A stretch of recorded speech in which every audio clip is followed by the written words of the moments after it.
Where we go? Where we go? Ooh. Hit it. Not yet, not yet. Michael, Aki, appreciate you. Woo. My man. Let's go. Last one, last one, last one. Oh, Aki, my man.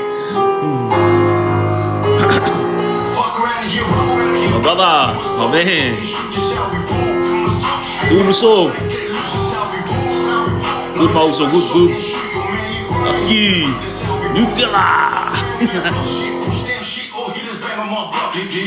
Yeah, the boys. Oh, shit. Yeah, the boys. Vaiusu.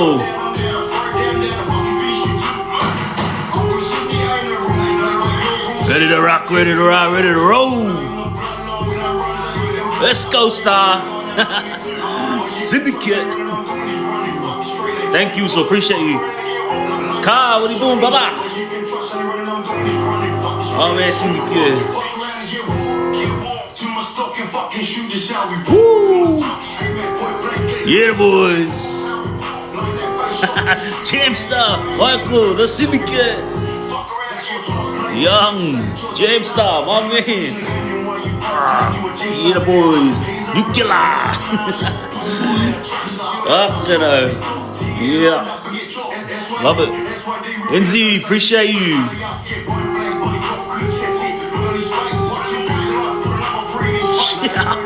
Yeah, the boys. Star. My man, Star.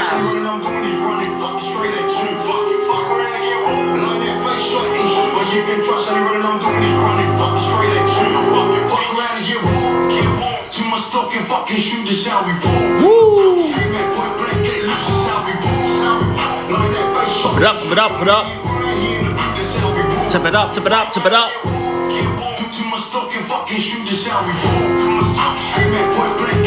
Love, love, love. Oh, man, Star. Oh, shit, return.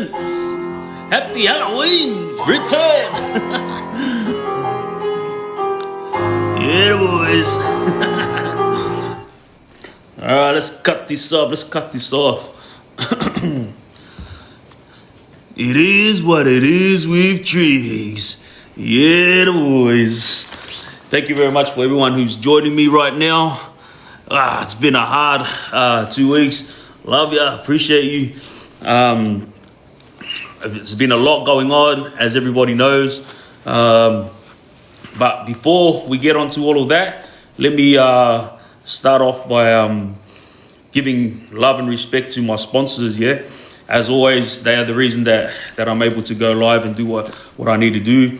A lot of the backup that I got is because of my sponsors. Zoom Car Wash, Aussie Tires, Dealer Car Sales, Blue Lagoon, all the way from Wollongong, Limited Bags and Boxes, Quick Smart Electrics, Cindy Dessert and Grill. Yeah, the boys. Sparkle and Co Candles, Confidential Cosmetics, and Will Hub. Love yous.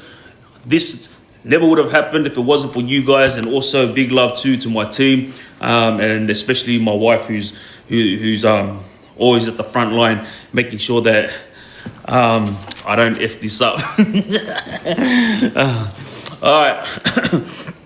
There's a lot that's been going on in the last 3 days. I think before I get to that, a lot of people have been asking me how I've been going with my goal, which is $1 million in 1 year. Love ya. And yeah, we've reached over $200,000. I've been out of prison now for 4 months, so done pretty good. But I used some of that $200,000 because I invested into a company which will bring in a weekly return of minimum $2,500. So it'll take a while to make that big money back, but that's what it's about. I made this money legitimately, also with the help of a lot of friends that came to my aid when I got out of prison. And yeah, I'm lucky that I have these type of people by my side. But babe, can you please turn off this light and to just leave that one on. All right, so I'm lucky to have these people in my life. A lot of you guys out there don't have anyone that can help you the way that I'm getting helped, But like I always tell people that message through and tell me the reason why they stay gangstering on is because they want to drive luxury cars like me. They want to look good like I do, but I have to explain to them I wear my own clothes. If I wear something luxe, it's because a friend had given it to me. Like when I got out of prison, I got given some clothes from guys that run luxury clothing line, and then the luxury cars also that all comes from boys that own luxury car companies. Appreciate you guys, and yeah. So the thing that's been happening in the last couple of days is something that everybody's been waiting for, and how do I put it? Like my close brother Charlie, he's gone through a lot of pain and heartache right now, especially to his family, because his brother got napped yesterday morning. That's not the only thing that's been happening. There's also been a lot of things that's been happening in the last couple of days. For example, myself,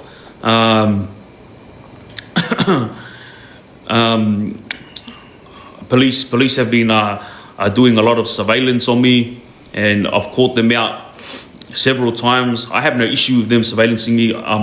Obviously high profile from prison, and I have to do a lot of things because I'm on parole, So it's understandable when I'm getting surveillanced everywhere, and it's not an issue.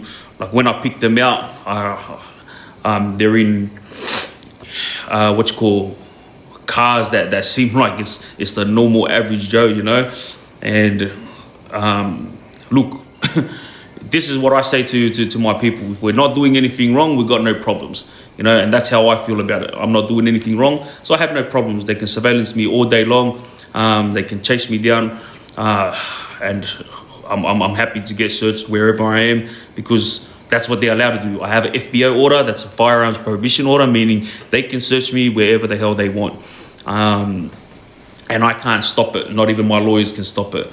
So when these things happen to me, it's not something that I take to heart, because I did wrong, and I am now suffering the consequences of that wrong. So this is why I explain it every single week to the younger generation, to the young adults. When you decide to go down that path of not only gang-related stuff, but just crime in itself, all right?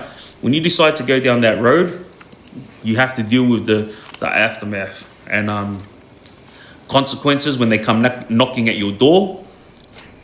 This is what happens, I can't even go overseas. I can't go out of state, and the biggest thing is I'm being watched, like on a weekly basis when I'm getting pulled over and searched. I have to put up with it. These are the consequences comes with the territory when you decide to live this type of life, a life of crime or a life of gangstering on. This is what happens. The brother that got napped yesterday, like I said to you guys, his older brother is the one that I'm very close with. His name is Charlie, and he's the one that contacted me when all this went down. And then I made a video where I offered the kidnappers $80,000 of my own money, which is all I had in my account. And the reason why I offered all this money was because I wanted to do something right by Charlie, because Charlie went out of his way for a lot of my brothers, especially my blood brother, and this is the one way I could pay him back, is to offer up all the money that I had in my account with the hope that the guys would hand him back over. As of right now, there still hasn't been any messages from anyone concerning the kidnapping. obviously, like everyone from my side and everyone from Charlie's family send their big love to the younger brother that George that got nabbed, and we're all sitting here hoping that the police can track them down and bring him home to his family. Because let me tell you something, yeah. See young George that got taken. He got kidnapped from inside, in front of his house, in front of his home. So this is how I'm gonna put it. I've done my own investigations on it because obviously I'm trying to help, and there's camera footage everywhere. I have this camera footage from different houses on the street and also from houses away from there, because I was just trying to find out where this car went after they took young George. But I want to get to the main point of what I wanted to highlight here. And what I wanted to highlight is, see this kid George that got kidnapped. Taking him is like taking an innocent high school kid.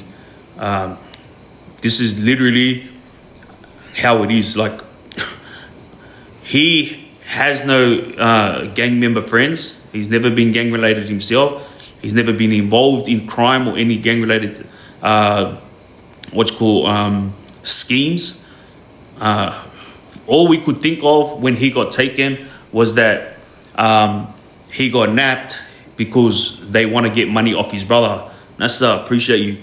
So it's beyond me how he got nabbed yesterday. There's camera footage everywhere. Yes, I know that the police are doing their best to try to find him, but far out, it's been over 24 hours and still no answers, you know. And I've been waiting for demands to be sent to the family on whether they want money or they want something overseas. I don't know what the hell these boys want, but I put my message out there yesterday with the hope that they would reach out, and I've had several people reach out trying to help. So big love and respects to everyone that shared my story yesterday, and also made their own videos to post up to try to help bring young George home. Because let me tell you guys, like, there is nothing on the news about it right now. There is nothing that I saw when I went to young George's house of anyone trying to help bring this kid back. Like, I saw the police doing their job, and I saw media turn up, but it's like no one got kidnapped. That's exactly how I feel, you know, because the whole family's distressed, and I'm like, far out. I got all my team driving around, like going to places that we think he might be held at, and looking for him. There's nothing that we can say to pinpoint anything. We're literally just guessing and assuming, you know. And there's been a lot of stories that has been sent to me concerning love CEO. Thank you, Syndicate. A lot of stories that have been sent to me on who these kidnappers could be, yeah.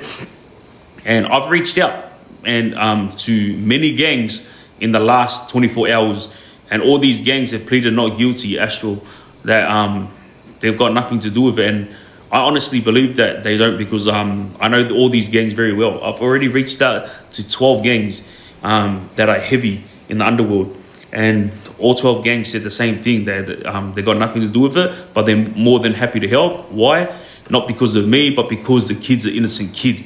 And when they say help, they're not trying to say help as in like we'll go to war with whoever napped the bloke.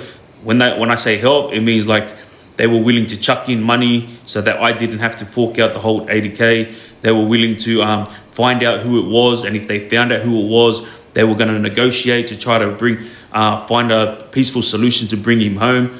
So that's the reason why I expressed it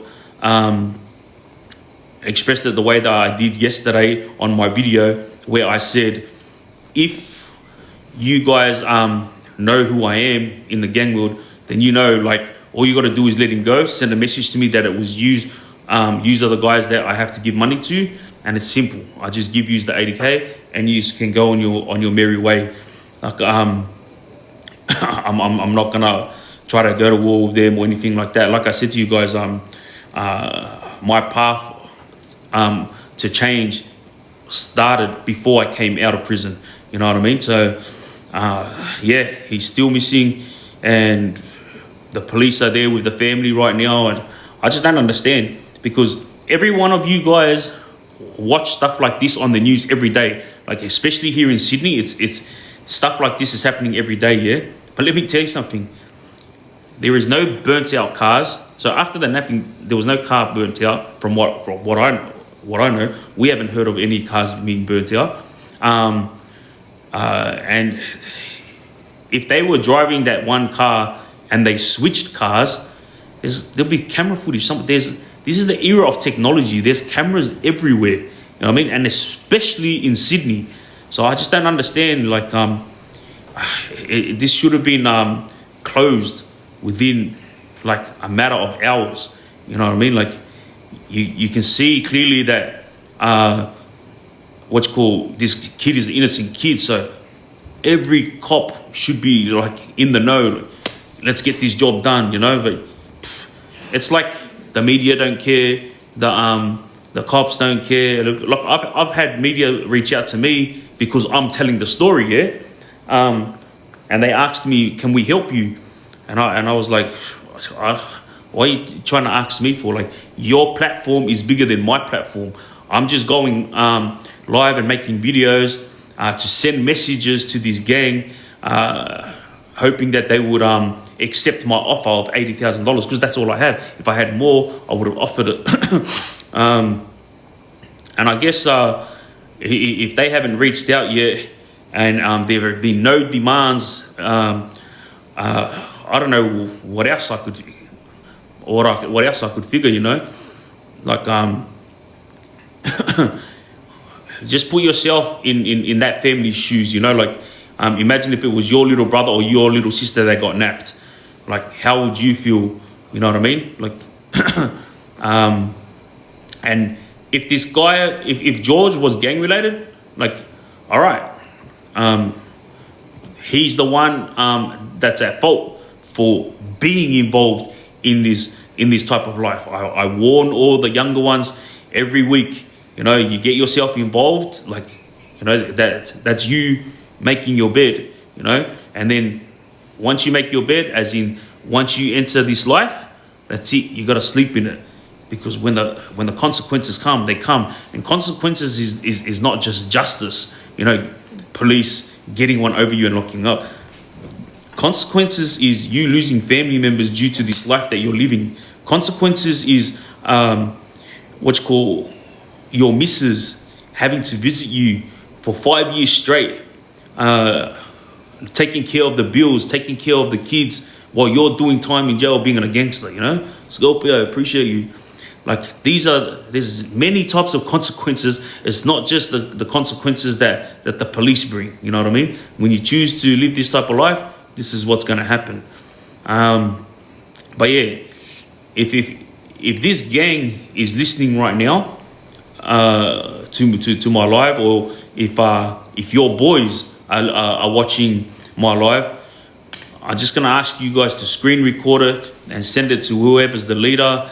And again, I'm Triggz, and you already know what I'm like. If you are living this type of life, you already know what my brothers and I are like.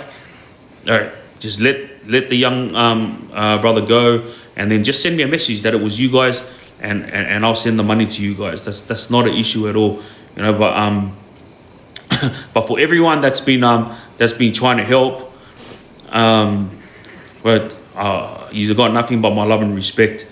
And I think, you know what, there's more things that people have reached out to me wanting to offer in order to get information on the whereabouts of George. But I'm not gonna bring this up. Els Syndicate, I'm not gonna bring this up because I think it's something that I have to leave to the police right now, because Every avenue my guys and I have gone to try to find George, we've just reached dead ends, cul-de-sacs. You know, like I wish I could do more, but I'm just one man, you know, trying to help. The only thing I can do is just reach out peacefully, and they already know I won't talk to police if it comes to an exchange of young George coming home and me handing over the money. There will be no cops involved. I'll come with two of the boys, and then we can just make the exchange simple as that. Send me a message on my social media, or even get someone else to send me a message. It doesn't matter how it works. Like, just all I ask is that you guys think about it, because there's going to be a lot of consequences for you guys if this goes down the wrong way, you know. Like, and when I say consequences, I'm talking about you getting locked up, and then maybe something happens where the police track you guys down, and the police end up shooting one of you guys, you know. Like, these are the consequences that you guys have to be careful of. As for me, you don't have to worry about me. You know, I'm not about that life anymore. And yeah, I always say I'm not trying to be a role model, because my thing is, if someone steps on my toes, then it is what it is. But at the same time, I will highlight the fact that that this situation, the heartache that the family are going through right now, is something that that your families are going to be going through if you guys, I'm talking about the younger generation, the young adults, if you guys keep going the way you are going. This is not something that that is a game. You know, once you're inside prison, you're going to remember my words and remember my face. All right. Moving along, before I move along, may Allah bless George Ayub and the Ayub family, and God willing, we find the young brother and bring him home to his family. Before I friggin' move on to the stories, I just want to talk about this guy that's got online, and he made a video. Aboriginal guy, yeah? He made a video, and he started talking about myself and Underworld Bill, and pretty much he tried to throw us both under the bus, and he said, because I wear a red hat and play my brother's songs in the background, I'm trying to fool everyone out there, and that my platform is fake. I'm only doing it for clout. All right, this guy's account on Instagram is called Keep It 100 Cuz, but just look up the Kuri idiot that's on TikTok. You know, I looked up his page, and then I realized a lot of his followers started following my content. You know, so it's understandable that he's upset. He's not getting the limelight. He's upset that he's not on a pedestal anymore. And yeah, I had no idea who he was. But honestly, when I got out, his videos were some of the first videos that I saw on social media. And fuck, I actually thought to myself, wow, what a good bloke. Like, you know, the things that he was saying was a lot of jail rubbish, but also he was real, you know, and raw. And when I say real and raw, I just meant like he put his whole self out there, you know. And so I thought to myself, yeah, he's a guy who's a criminal. He's not a gangbanger. He wouldn't know nothing about gangstering on, especially after I saw the little one-on-one he had with a young Kuri or young Aussie kid. You know, it's beyond me how he could talk it up if he fights like a little ballerina, you know. So this is where we're at. He gets on there and he belittles Underworld Bill, and he belittles me by saying that we're both pretty much. He just said that we don't deserve our platform, and we're fake because we're sending false messages and we're glorifying gang life. First of all, if he watches my lives, if he watches my videos, every single one of you guys who follow me and watch me every week, you all know I say it how it is. I'm not trying to be a role model, but I share my stories and I explain it thoroughly in detail so that the younger generation and the young adults understand that this is not the type of life that you live. You know, I don't go glorifying stuff that I've been through. I don't go glorifying gang life and the gang rubbish that I talk about. I say it so the younger generation can learn from it.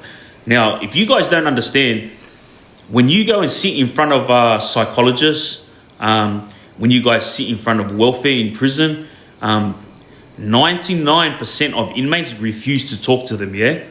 And the reason why they refuse to talk to them is they don't trust them, because they know that these psychologists inside prison and these welfare, they will go and start telling the officers, and then the officers start having a laugh about it at lunch, and then it's a big group thing where it's an all-in orgy about the rubbish that inmates are talking about privately, all right? There is no privacy in prison whatsoever. I've seen it several times where inmates were like, what are you doing, Chief? You can't stand there and listen to my conversation. This is between me and the psychologist. They'll walk away, and then they start having tension, and then next minute the inmates turned upside down and handcuffed and taken to segregation for going off.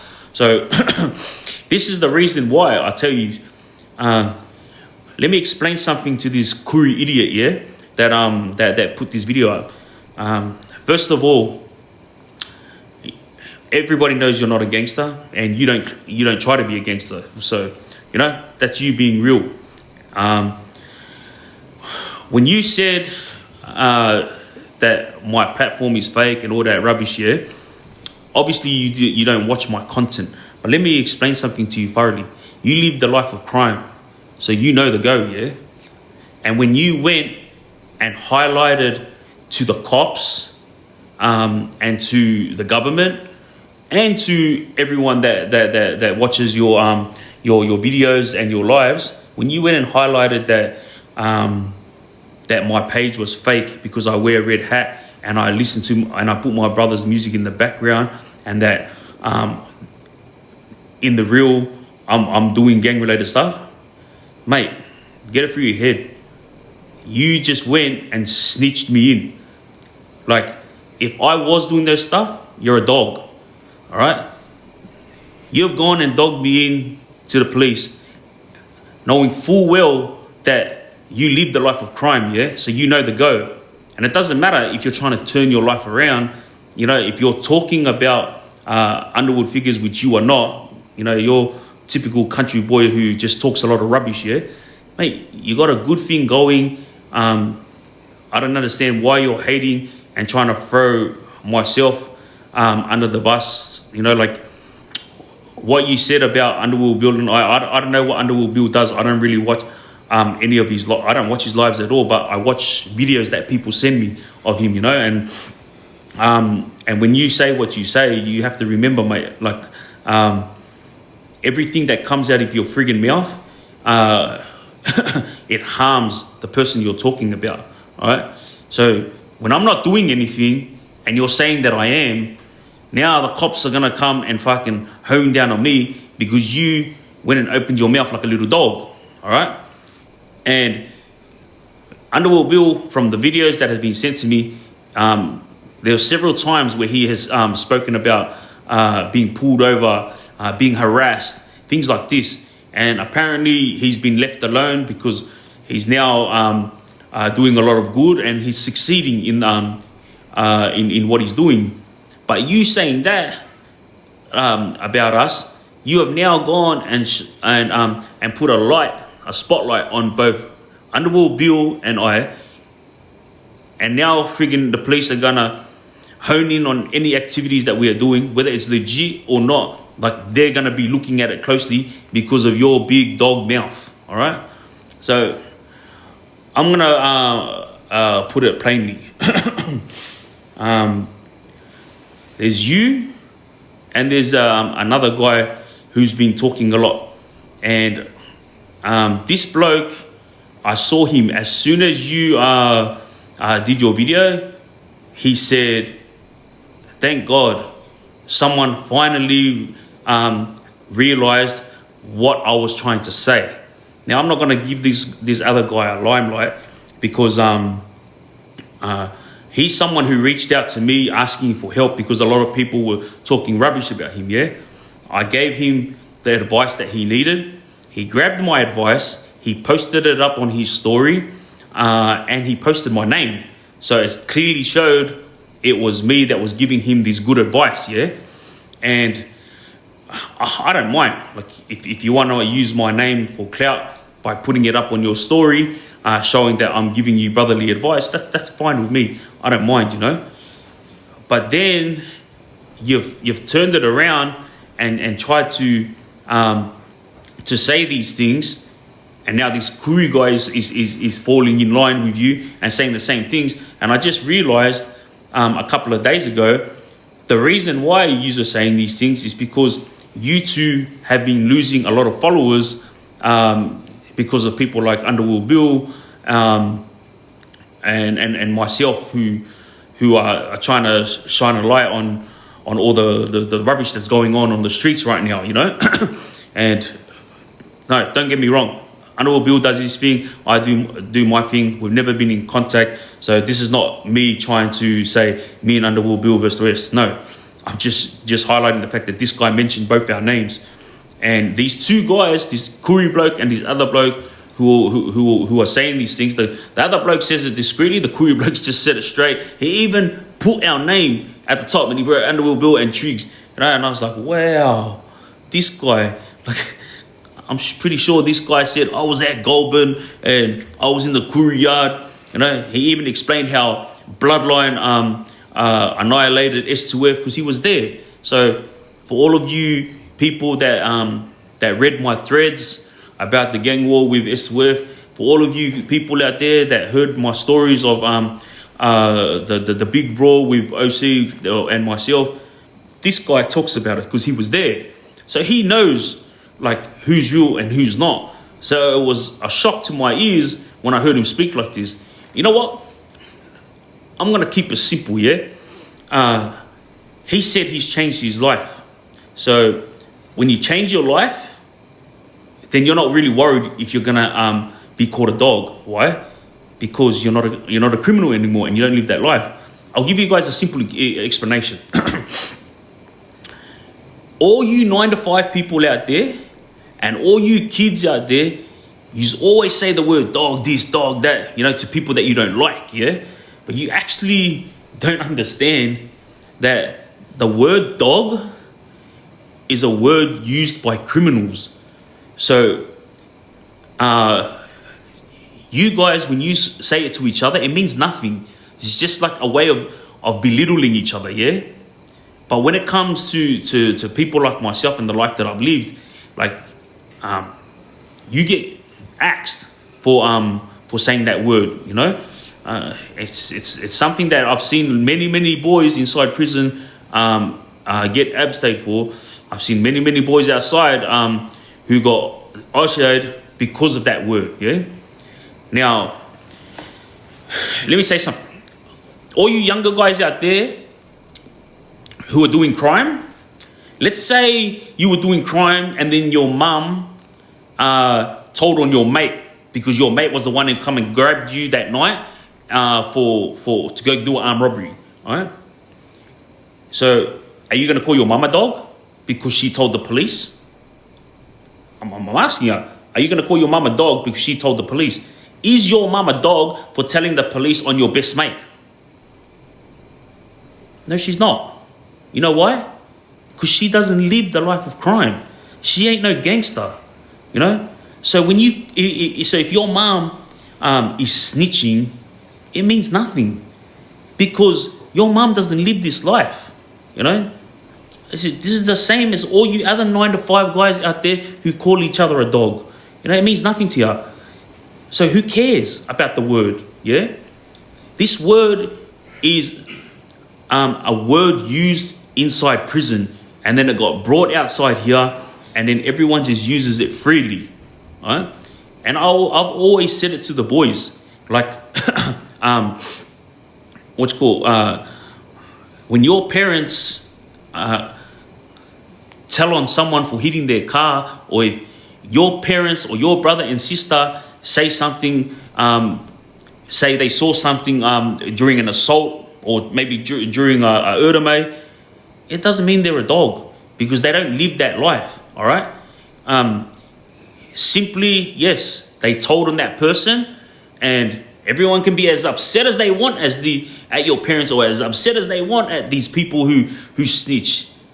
But at the end of the day, it doesn't matter, because they do not live this life, you know? If you're a gangster, so listen, if I'm a gangster and that Kuri bloke is a criminal, you know, yes, that word means something to both of us. So when I'm sitting here and I'm calling him a dog, if he truly changed his life, it means nothing to him. So now it's understandable to me if he's going and talking like this. It's because he deems himself a changed man. Good on ya. All right? But don't forget, what you say, it stays online forever. What you say, the police hear it, and they're going to put action to the things that you say. You know, like, I've come outside. I don't buy followers. I don't buy views or likes. Like, my platform has literally grown organically, yeah? And it's gone way past your platform. And now the hate that you've brought upon me, like, it was uncalled for, because I was actually a supporter of yours. I really supported everything you were doing. But let me tell you something. You talk so much rubbish, yeah? Yet I'm the one that's at Ballina, at Nimbin. I'm the one that's over there trying to help your people, you know, the Aboriginals. I'm the one that's going out of my way helping the kids on the street. There is so much stories of things that I've done, but I never bring it up on social media, because everything I do it from my heart. I don't need to highlight everything I do on social media. I don't need to say, hey, look, I just went and bought 20 jackets for those homeless people. Hey, look, I just gave $100 each to 50 of those people. Like, I don't need to get on social media and say this stuff. You know, I do it because I do it from the heart. You know, I don't do it for notoriety. I don't do it for the limelight. And when this guy is throwing me under the bus like this, it's, you know, not only making me look like an idiot, but you're throwing me under the bus to the police. Now the police are thinking that I am a shit talker, and at any moment they can breach my parole, like that. And you know, if my parole gets breached, I go straight back to prison. I still have 2 years parole, and because of this fucking dog, you know, the police could come and start searching me everywhere they go, everywhere I go, and then if one of the boys has something on him, he's not going to get the blame for it. I'm going to get the blame for it. You know what I mean? But all the boys know, like, when they're with me, keep your rubbish away from me. Like, all my friends that I catch up with, they all know this. You know what I mean? I do speak about certain things that's going on the street, and that's because I'm trying to make sure that I stray away from it. Other than that, fuck, mate, I just do my thing. My wife and I, you know, we travel around New South Wales to different parts to try to get new experiences and to help more people. And on our next trip out to the country areas, a Kuri brother named Muj, is this Kuri brother, he wants me to go out to the missions, yeah? And I didn't really know what the missions were, but this is where it's at when it comes to poverty, you know, at its worst. So he wants me to experience this, so I know that every day outside of prison needs to be cherished, all right? So a big shout out to Muj from Nimbin and his family. Big shout out to the Nimbin town and also to the Lismore town. This is something that I'm only saying because of this idiot Kuri bloke who has thrown me under the bus. He knows nothing about what I do, and just because he lost a little bit of his limelight, he's gone and thrown me under the bus. Bro, get it through your head. I was actually a supporter of yours until you said that. All right, moving along from George. Before I move on to this next story, you know what? I'm just going to tell you what this story is going to be about. This next story, let me tell you all what the next stories are going to be about. All right.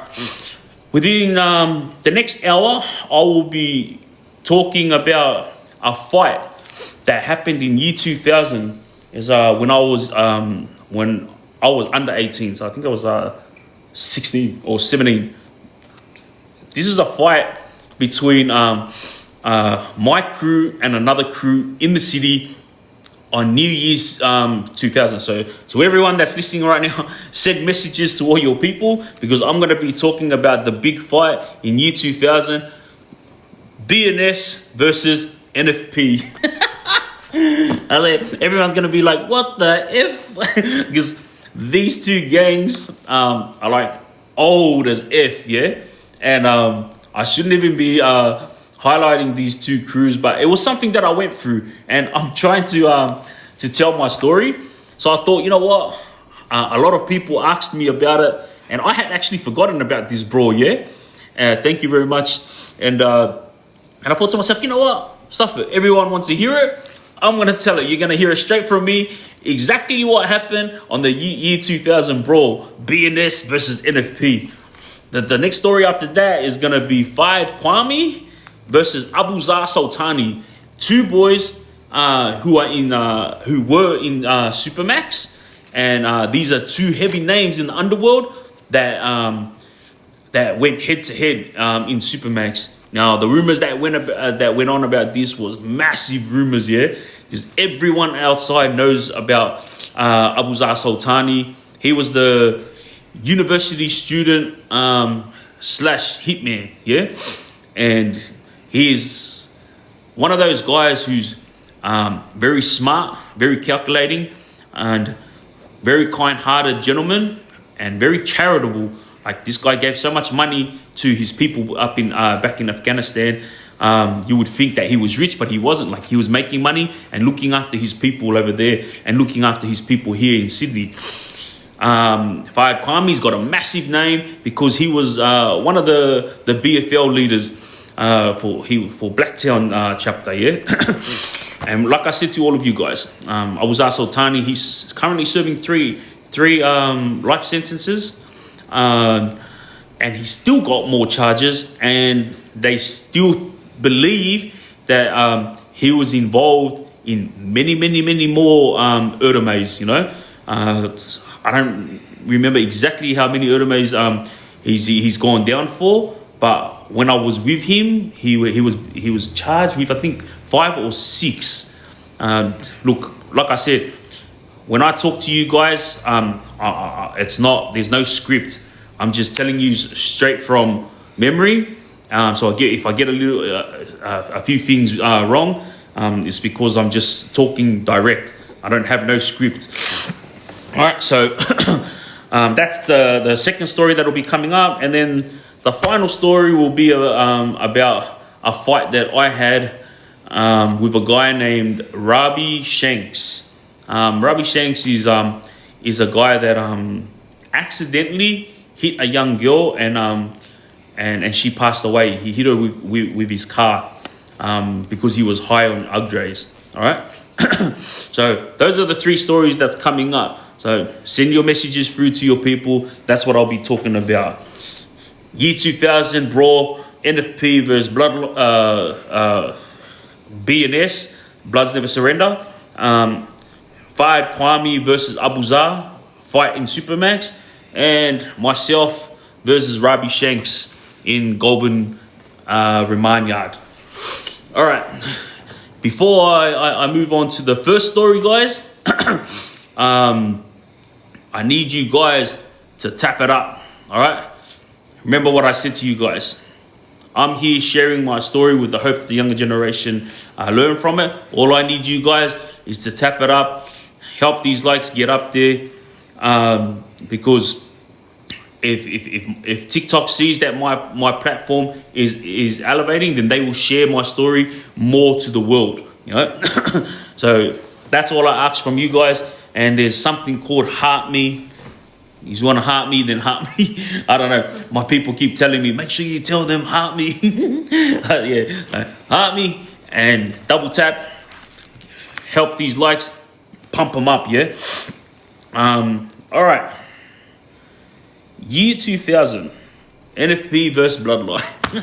Yeah, the boys. Thank you very much for the heart me's. Oh, also, guys, before I go on, let me friggin' get a charger because my phone's about to friggin' die. I did bring my charger. It's over there. Can that reach over here? No. Yeah, put it over here. Sorry, guys. Let me get a charger in here so it doesn't die out. See what I mean? If I was ready for this live, my phone would be charged. But I'm not ready for it. That's that? Yeah, charging. Yeah, the boys. Hey, everyone's going, hi, sweetness. Hey, she sends her love to everyone. Hey, hard. Hey, love ya. My love to you and your family. And to your husband as well. My man. Thank you very much, guys. All right, let's get to this. Woo, damn. Hey, yeah. Also, what do you call those things that you helped me put up? So there's these things here that says reach a live goal. Mm-hmm. Yeah. So I put on there like the most simplest things. 6,000 roses. So nuts. Yeah. So I put there 6,000 roses, and this thing is like 1 cent. So I pump it. Let's get 6,000 roses, and I don't know. It's up there. Have a look at it. My team are telling me to highlight it. Whatever's up there, help me reach my goal. Love yous. Appreciate yous. All right, let's go. Story time. Brawl from 2000. I was 16, 17. And there was, we were very close friends with NFPs. I went to school with them. And NFP stands for Niggas from Pacific. I never understood their name because they were islanders, yeah, but they were calling themselves, shucks. I shouldn't have said that word, eh? Yeah, I apologize for saying that word. But yeah, that's what it stood for, their gang, yeah? And let me put my phone.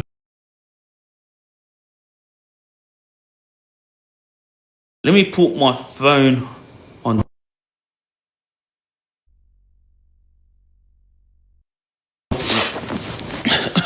Yeah, appreciate you. Oh, love ya. Appreciate you, bro. All right, so we always got along with this crew, NFP. And at the time, I was running with a crew called BNS, Bloods Never Surrender. Now, Bloods Never Surrender, BNS, is a New Zealand crew, yeah? A lot of people who have come through the gang world, or a lot of guys who weren't even in the gang world that just crossed paths with me, all of them used to say the same thing. Oh, the Vaiusu brothers, they started BNS and they ran BNS. But this is just all things that happened, and people didn't really understand. They just spoke about it because they all saw how we were when we were young. BNS originated from my friend who I grew up with. His name was Eddie Singyam, and his brother's name was Joe. Joe was best friends with my brother 212 Heat, and I was best friends with Eddie. We all went to Wilmot Public School in Sydney, Mount Druitt, and we parted ways. Everyone went on with their lives. Yes, appreciate you, bro. And then we caught up again. I don't remember what year. It was like, I think, it was about either 1999 or year 2000. It was I think about 6 years since we had seen each other, yeah? And just like that, we were friends straight away. And a situation happened where my brother and I went to back up my girl cousin, because my girl cousin's a younger islander guy touched her breast, yeah? and she started crying and she called for help. We went down there. My brother and I ended up sorting this guy out, and Joe and Eddie were there. We started hanging out a lot because obviously we were childhood friends. And then a situation happened at Penrith where we all got locked up. And during that process, I was capsicum sprayed, and that was the first time that I'd ever been hit with capsicum spray. Yeah, it burnt my face. Like, guess what? When I got capsicum sprayed, I was like yelling and swearing for about 20 minutes straight because they wouldn't bring me water to help ease the pain. They just left me like that. And remember, I was a 16-year-old kid, and this is the Penrith police who were treating me like this 16-year-old kid. Yeah, they sprayed me just because one of the boys, he was trying to slide a lighter over to his mate. So I helped him slide it over, and then they thought I was smuggling something. I had nothing on me, but yeah, and then I got hit with capsicum spray. That night, the boys started banging on the wall, and they were all and they were yelling out a BNS, and there was like a beat on the wall. It was pretty cracker, and everyone started like going off and screaming. But I was swearing, but everyone was just going off because I wasn't given water. Eventually, the police came and gave me water, washed off my face, and eased the pain a little bit. But from that moment on, that's where we all decided that us four boys. At the time, I didn't know Joe was NFP. If I had known, I never would have said yes. But I decided to, my brother and I decided to join Eddie Seng Yum's BNS. You know, so BNS started, but Eddie didn't realise how motivated I was when I get my mind in something. I love is appreciate you guys. And what happened was, as soon as Eddie allowed my brother and I to join BNS, we found out that Joe wasn't BNS. He wasn't following his brother. He was actually in another gang called NFP. And then I was a bit like taken aback because I was like, far out. I thought it was like the four boys together all the way. I didn't realise that one brother was in another gang. If I had known that, I never would have went with Eddie, you know. But anyway, my brother and I went with Eddie, and then we ended up being BNS Fairfield, and they were BNS Mount Druitt. But as soon as I took those colours on, mate, we were wearing red every day, and we opened up BNS in Macquarie Fields, Campbelltown. Like, mate, there was so many BNS everywhere that the Daily Telegraph put up a it was like a thing where it highlights all the big gangs and what they're known for, yeah, in Sydney.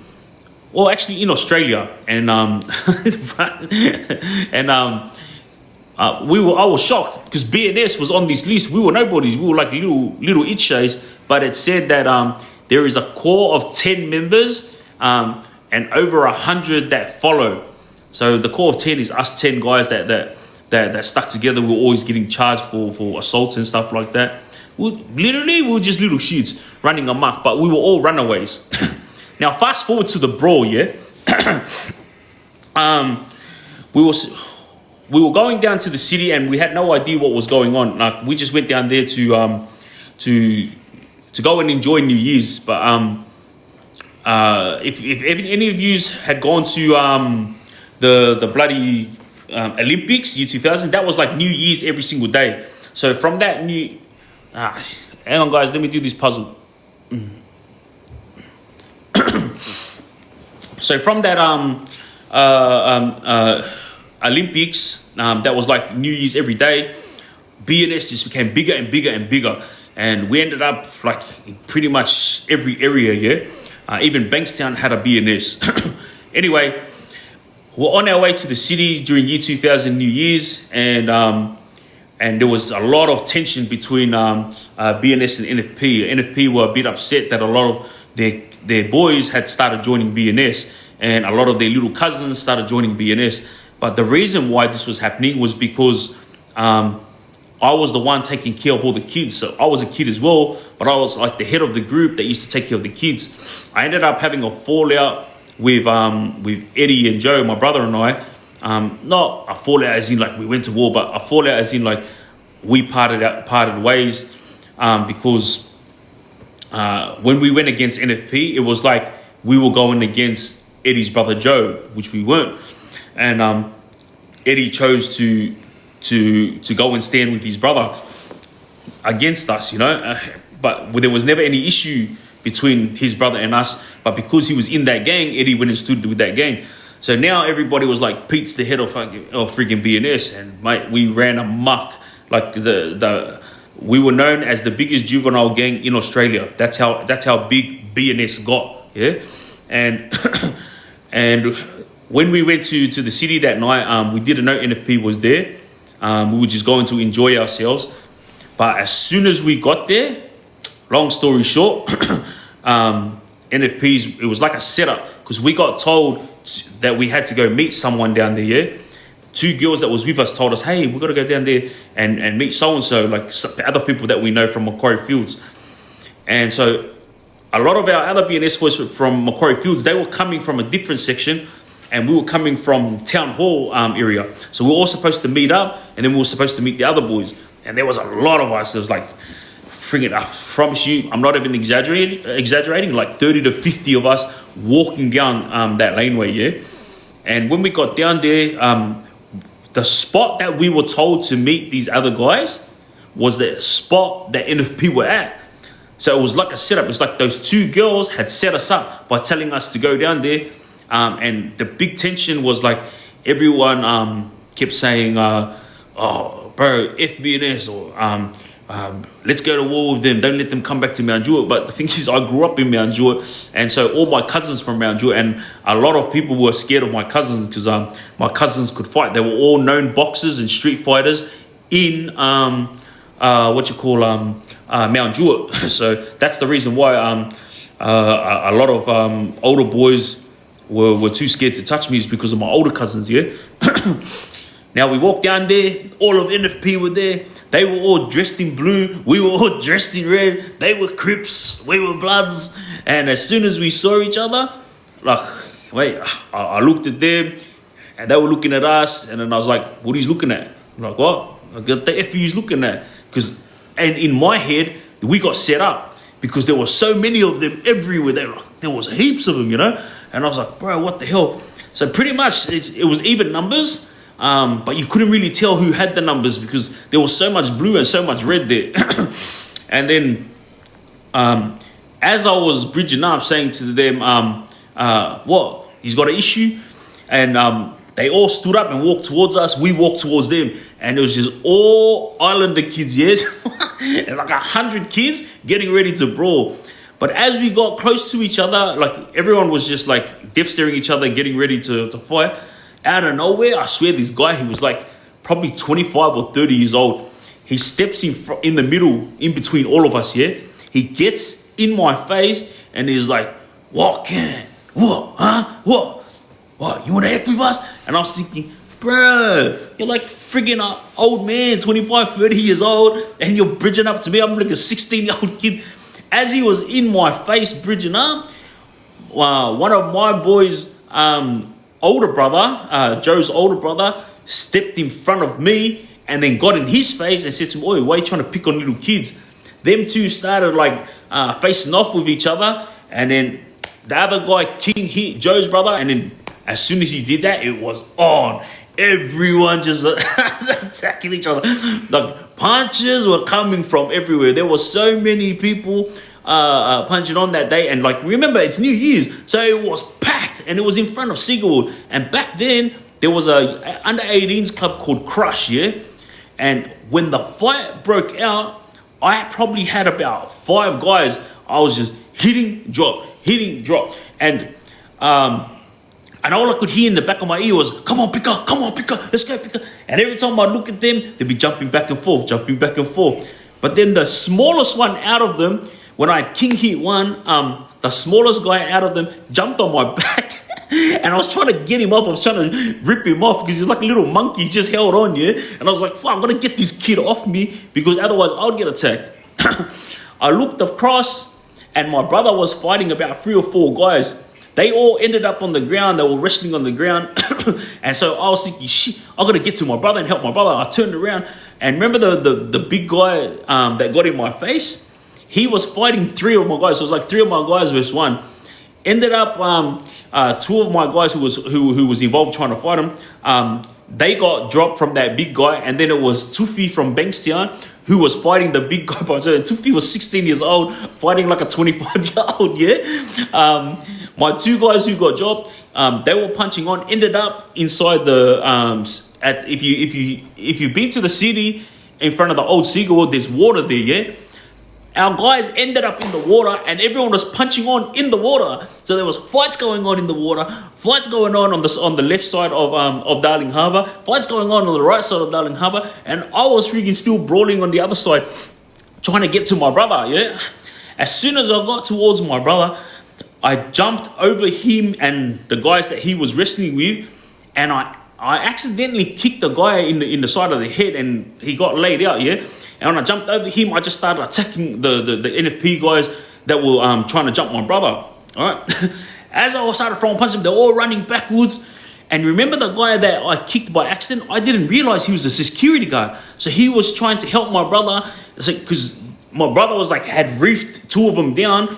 And so they were all on the ground. He was trying to rip the other 2 guys off my brother. So my brother was trying to fight from the bottom while the other 2 guys were on top of him. And the security guys trying to help him. And I've jumped over the security guard and accidentally hit him and kicked him, and I knocked him out.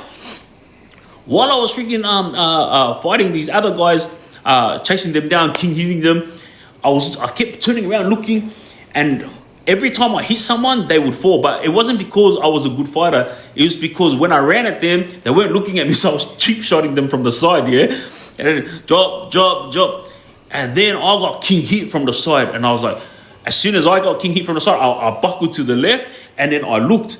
As I looked, for those of you who don't know, I did martial arts when I was growing up, my brother and I, Wing Chun style. So I was very good at karate, at martial arts, yeah? And I ended up, the guy who king hit me, I walked towards him and I shaped up, and I ended up tripping him, and he went legs up and he hit the ground hard on the back of his head. And when he hit the ground, I put one straight on his chin with my foot, and then I went to run. As I went to run, I got spear tackled to the ground. I tried to get up, I elbowed him in the face, then I got spear tackled onto the ground again. As I looked up, all I could hear was, "Stay on the ground, it's the police, it's the police." That's when I realized, like, oh, bro, I was hitting police. I wasn't hitting freaking NFP. I didn't realize, because NFP has like some different nationalities with them, you know. And at the time, it was just supposed to be what's called Islanders versus Islanders, but they had a few boys that were different nationals. And I swear to you, like I was like in the horrors, because I didn't mean to hit police officers, but the thing was, none of them had said they were police, you know. So I was just king hitting anyone that got next to me or next to my brother. I was going to town on them, you know. And when I was on the ground, they were trying to handcuff me. I looked up, everyone was still brawling. Yeah, the fight was, it just couldn't be stopped. Like the whole of Sydney Harbour got turned into a big semicircle, like from everyone that was there to watch the fireworks, and everyone ended up watching us instead of waiting for the fireworks. Everyone that was walking towards Darling Harbour to get ready for the fireworks, they all gave up, and they're like, you know what, let's watch this fight. This fight's better.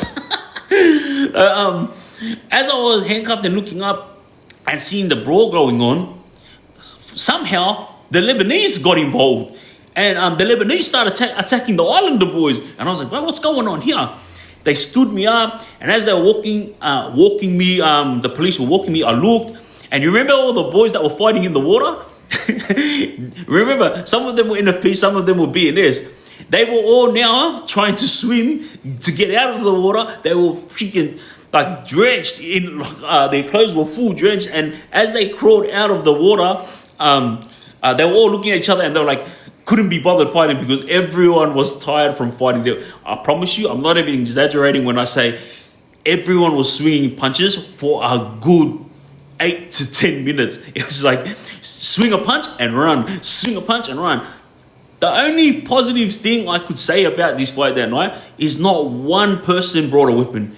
Everyone used their fists, you know, like it was just a good, solid, all-in brawl, you know, like what's called, we ended up having the best of it, only because the Lebanese boys got involved. And when the Lebanese boys got involved, they attacked more of the NFP boys. They didn't really attack our guys, and so pretty much it was like Bloods Never Surrender and the Lebanese boys against NFP. So that's the reason why a lot of them got hurt that night, And when I say hurt, I just mean like they got dropped or they got black eyes, stuff like that. The funniest thing is I got taken to the police station, and when I walked past, still there was boys fighting, boys that I know, and from both sides. Got to the police station, they charged me with assault, and I'm pretty sure it was a girl, a friend of mine named Jenny, who got me bail that morning, yeah. And then I ended up going to the train station and catching a train home. Now, I get home and I'm trying to look for all the boys, because I'm like, bro, I'm the only one that got arrested. Out of everyone that was brawling that night, I was the only one that got arrested, yeah? So I was like, where is everyone? Where's all the boys? No one could be found. So I went home to my parents. Then everyone starts calling me 2 days later, goes, bro, like, this is what happened. This is what happened. I was like, all right, everyone catch up. Let's talk about it. I found out, yeah, on the night of the brawl, there was red bandanas and blue bandanas, yeah, and we're all going at it. Now, one of my mates during the brawl, he's a good fighter, yeah, Jimmy Sa. He was like just attacking, going hard. Him and my brother 2-on-2 Heat were going hard, attacking them, yeah. But Jimmy had hit one of the Lebo boys by accident, because anyone that got near us, like, we were just attacking them, yeah? And when Jimmy got one of the young Lebanese boys who was the same age as us, this young kid ran to his people, like the other Lebanese boys. And mind you, the other Lebanese boys, not only did they have numbers, but they also had older boys with them. So everyone that was fighting that night, we were all 16 years old, yeah? Like 16, 17. I don't even think one person was over 18 except that that older guy that got in my face and my boy Joe's older brother. Those are the two that were that were over 18, but they didn't get involved in the brawl. It was just those two punches, and then pretty much the boys were jumping one of the other older guys. But the Lebanese boys, there was a few young boys, but the rest of them were older boys, yeah? Now listen to this. I said to the boys, hey, when I was getting walked past, the Lebanese boys were attacking all the NFP boys hard out. And the boys all cracked up laughing. I go, what are you laughing at? And they go, Uzo, when Jimmy and your brother 2-on-2 Heat were going hard? And I was like, yeah. He goes, Uzo, Jimmy accidentally king hit one of the Lebanese guys, yeah? And when he hit the Lebanese guy, he ran off and got all his boys or all his cousins or whatever, and they came over. And when they came over, the Lebanese older boys, they looked at Jimmy and all the boys, and they're like, who the F hit my cousin like that? Huh? Who the F hit my cousin? And Jimmy, being Jimmy, he turned around and he goes, blue. This is the reason why the Lebanese boys attacked NFP. It's because Jimmy goes blue.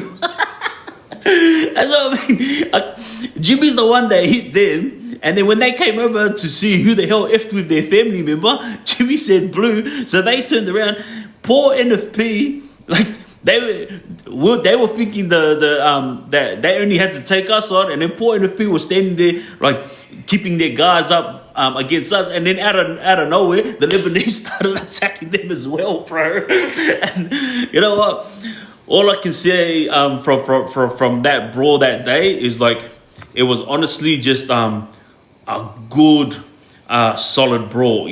Everyone just used their fists. No one got hurt, and it was a good laugh for many years to come.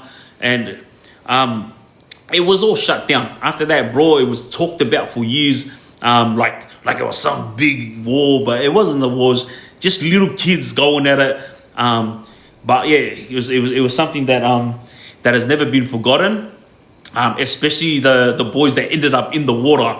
Those guys fighting in the water. It was like a movie. and yeah, the joke of it all is how Jimmy Sa told the Lebanese boys blue attacked them, and then the Lebanese boys attacked the NFP boys. So yeah, for all of you who kept asking me to tell this story, in short, that there was a lot more that happened, but in short, that's exactly how the brawl went. And I got charged with not only assault but affray, and I got charged for assaulting 2 security guards and 2 police officers. Yeah, I'm pretty sure that was 2 security guards and 2 police officers. And I remember when I went to court. Remember, I'm a little kid. These guys are all grown men. One of them turned up in a neck brace, and I was like, neck brace? Look at this bloke. He's trying to get compensation claim 100%. Now remember, when I got to court, I'm just a little kid, so I'm just going to tell my truth. I got nothing to hide. And so when the judge questioned me that day, because it was judge alone, there was no jury here, and the security guard that was there was walking with his neck brace, and the cop was walking with a limp, and they were saying, oh, they can't work anymore because of what I did to them. I was like, bro, I'm freaking 16 years old. What do you mean you can't work no more? You're acting like a grown man knocked you out. It was just me. And and the old guy who I kicked by accident, he was there as well, but he was the only one who didn't play the injury card. He came as he was, and he said it how it was. Like, I seen a guy try to jump over me, and his leg whacked my face, and then he goes, all I saw was dark, So he told the truth. Anyway, when the judge put me up on stand, she started asking me questions about the brawl. And man, God bless this judge for realizing that I was a young kid and I don't understand the legal system. So she actually guided me through it and explained to me thoroughly why I was charged and how I should defend myself, yeah? So she asked me specific questions like, when you were fighting that night, you were fighting against what color? And I said, blue. And she goes, okay. Now, when you jumped over your brother to go at the guys who were trying to jump him, did you see anyone? And I was like, nah. She goes, did you feel yourself hit anyone? And I said, oh, I felt my foot accidentally hit something, but I didn't see anyone, I just jumped over them. I kind of tripped, and then I just attacked about 4 or 5 guys. And she was like, okay, let's play the footage. So they played the footage of the brawl, and it's framed. So it's like, and all you see is me running frame by frame, yeah? And it just shows me jumping over the security. And I actually told the truth. Like, it shows me jumping over him and accidentally kicking him. And then it shows like 4 or 5 NFP boys standing there as I jumped over him. And then I just started attacking them, yeah? And the poor bloke ended up on the ground. He was laid out. So the judge deemed it an accident. So that charge got dropped, all right? And then it showed all the other officers, 2 police officers and the other security guard, how he king hit me from the side. I didn't cheap shot, he cheap shotted me, and then I defended myself. He ended up cracking his head on the ground, yeah? So when the judge realized, I was facing them when I assaulted them, but there's got to be a reason why this kid did this. So very kindly, she asked me the question so I could help defend myself. And she goes, all right, explain to me something. Why did you trip over this security guard?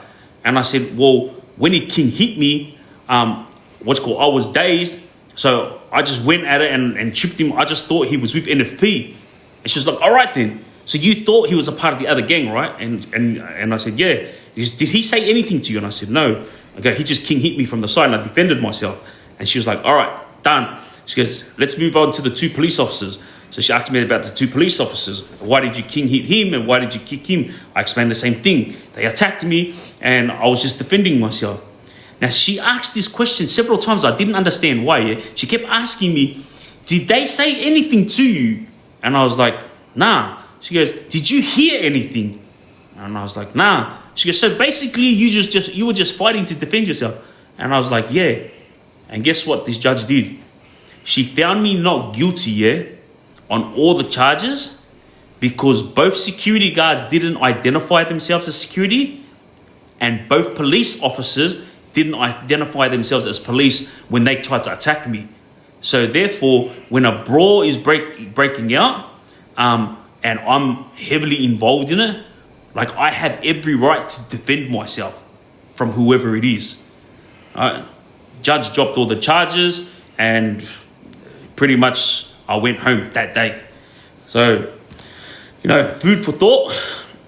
But yeah, big respects to that judge that day for guiding me through court, because I had no idea what I was doing, and I was looking at least 1 year if I got found guilty for all those assaults. Love ya, appreciate you. All right, again, guys, tap it up. The next story is coming. Tap, tap, tap, tap, tap. Heart me, whatever that is, and I got goals up there. If you can help me reach these goals, love y'all. And let's move on to the next story.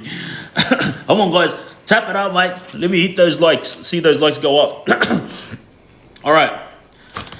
This next story, I didn't really want to tell this story because at the moment, I'm holding off on the big stories, yeah, because it's gonna be a podcast that I'm putting together, and the big stories is gonna be on YouTube. Now, for those of you who know YouTube, that's the platform to put your heavy stuff. So, hey, Natsia, Len, appreciate you. Thank you very much, guys. It's gifting. I love yous, and thank you to everyone that is tapping and helping these likes get up there. Pump it, pump it. All right. So, the reason why I tried to stay away from the heavy stories is obviously because I want to put it on YouTube, but I also want to tell it properly. All right. Abu Zar Sultani has a massive story. Like, mate, I couldn't even tell one of his stories in one live. So I thought to myself, you know what? This guy's been involved in so much that I'm just gonna save it for YouTube. But this is the one story that I can tell, which is short, and it's something that everybody knows about, the fight between them two. Same thing as Farhad Quami, very big name in the underworld, because him, his brothers, his crew, they went hard. And when I say hard, they did real gangbanger stuff, yeah? And these two, being two heavyweights in the underworld, they actually went head to head outside of prison. So when they went inside prison, peace was called. So let me get to it. Both of these boys, Abu Sultani and Farhad Quami, Abu Zar Sultani, sorry, and Farhad Quami are both Afghan boys. All right, both with big names. Abu Zar is never to be released. Farhad Quami, I don't know how he got a release date, but last I heard he had about 40 years, but he's got a release date, you know. And he was in and amongst big things, you know, and his crew didn't hesitate. One thing about these Afghan boys, you know, they're the real deal. These Afghan boys, they go on with it, you know, not to be effed with whatsoever in the underworld. Now, when Abu Zar and Farhad Quami bumped into each other at Silverwater segregation, remember, they had dramas on the outside. So dramas on the outside is something that is not taken lightly on the inside. It's as soon as you see your opposition, or as soon as you see your enemy, mate, it's on. But remember, when it comes to the Middle Eastern community, Lebanese have the numbers. Yeah, they have the numbers, and they are also the ones that pretty much run the show when it comes to Middle Eastern boys. Yeah, because you got Assyrians, you got the Afghans, Iraqis, like you got all these different nationalities when I say Middle Eastern boys, but the Lebanese are the ones that have the numbers. All right, but obviously, like the Afghan boys, the Assyrian boys, they're very strong, but they don't have the numbers. So when Abu Zar Sultani and Farhad Quami met at Silverwater, the first thing that happened was Farhad yelled out to him and said, bro, what happened outside happened. Like, it is what it is, but we need to call peace while we're here in prison, because we're both Afghans and we need to stick together. You know, like, at the end of the day, the Lebanese boys have the power, and yeah, we don't have any issues with them, but it's better for us to stand together because we know that we will never turn on each other. Abu Zar, being the soft-hearted bloke he is, gave in and said, yeah, all right, sweet. Yeah. Farhad Quami also said the same thing to other Afghan boys such as Sierra Mujazara. And pretty much what Farhad did was he was calling peace between all the Afghan boys that had issues with each other. All right? And Farhad is known in the underworld for someone that goes on with it. Like, he's not known to be a fighter. He's not known to to be a businessman, but he's known to get what he wants. So if he wants your company, he's gonna get your company. If he wants to get ya, he's gonna come and get ya. This is what Farhad Quami is known for. He doesn't take a backward step, and same as Abu Zar Sultani. But the difference between them two is Abu Zar Sultani, he was a businessman. He was a university student who was very smart. He's got qualifications under his belt. So it's two very different people, but two people who had big reputations, but also two guys that wouldn't take a backward step no matter who you are. Obviously, you all know that because Farhad Quami's boys, Blacktown BFL, ended up taking on Bass Hemsey's cousins who were from Bankstown BFL. That is a story to be told another time. This story right here is about those boys. Now, everyone has seen the footage, yeah? And obviously the footage shows Farhad Quami being unhandcuffed, just like Bass was when him and one of the Bloodline boys were supposed to mix. The Bloodline guy, cuffs came off, and then Bass went to take his one off, and then he got attacked. So the same thing happened on this day, yeah?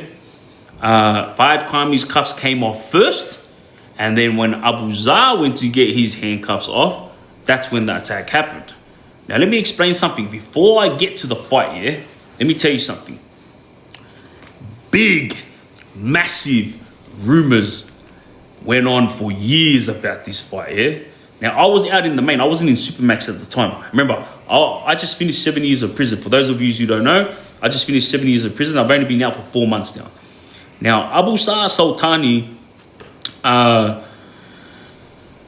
being the person he is, like, very kind-hearted, he put in an association form, accepted. Association forms means you can mix with another person. So he signed it, Farhad Quami signed it. Intel looked over it, Intel approved it, and that's the reason why they were allowed to mix, and then that drama broke out. But let me tell you something. Before I get to this fight, yeah, there was big rumors, and the big rumors made Abu Zar look like this, yeah, very, very small. Remember, Abu Zar Sultani's got a massive name because he was a hitman, all right, and he was no puppet for anyone. This guy, when he went and did jobs, like he did them for himself, you know. And if he wasn't doing it for himself, he was doing it for his crew. But his crew backed him up all the way. Now for that, him and a few of his co-offenders are doing life. A few of his other co-offenders have gotten out, but they served long sentences. Yeah. I'm not going to talk about his co-es right now. This is just about these two. But this rumor that I'm about to explain to you guys was so massive that everyone thought Sultani got axed during this fight. All right.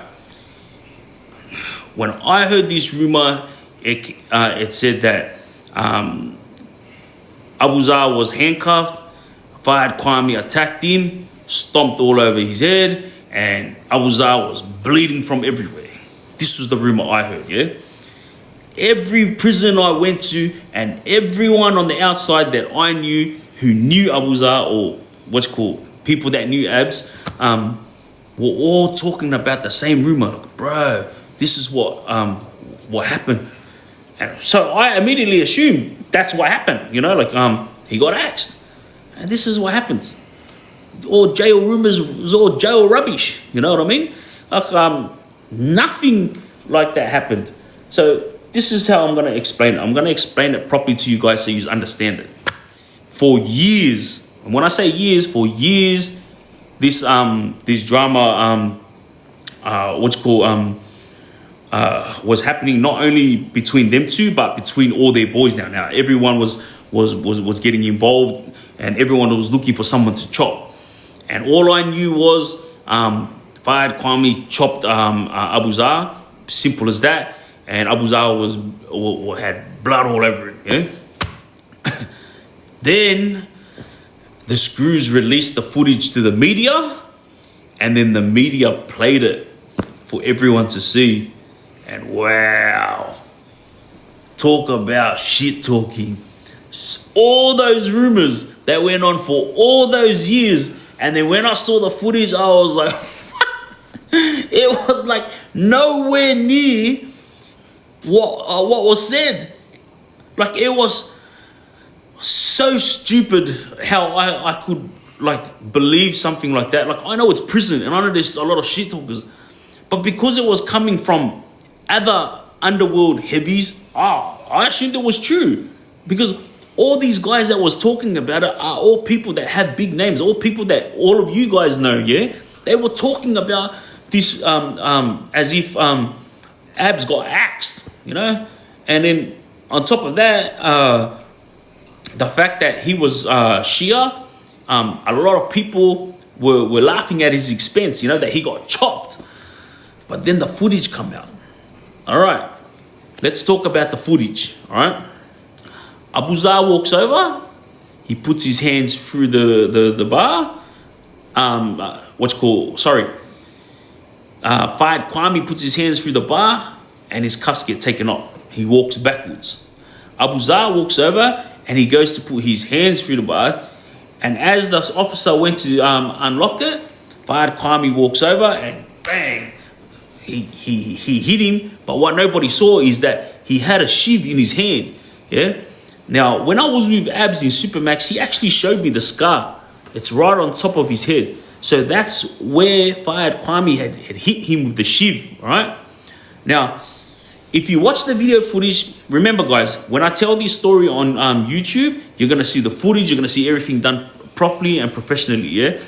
Right now, I'm just explaining it because everyone keeps doing my head in, like, tell a Farhad Quami story, tell a Abu Zar story.